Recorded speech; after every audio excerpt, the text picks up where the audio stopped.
ബാഹ്യമായ കാര്യങ്ങളിൽ മാത്രം ശ്രദ്ധിക്കുന്ന ഒരാൾ ആന്തരിക ലോകത്തിലെ അത്ഭുതങ്ങൾ കണ്ടെത്തുവാൻ ശ്രമിക്കുന്നില്ല.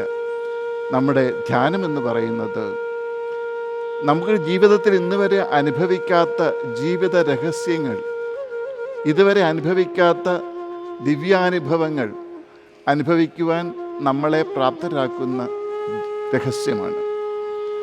ഇതുവരെ ജീവിതത്തിൽ കണ്ടെത്താനാവാത്ത ജീവിതത്തിൻ്റെ അജ്ഞാത തലങ്ങളിലൂടെയുള്ള ഒരു സഞ്ചാരം. അതിന് എല്ലാ കർമ്മങ്ങളും നിർത്തിവെക്കുവാനുള്ള പരിശീലനം. ജീവിതത്തിൽ നമ്മൾ എല്ലാ ദുഃഖങ്ങൾക്കുമുള്ള പരിഹാരമാണ് ധ്യാനം.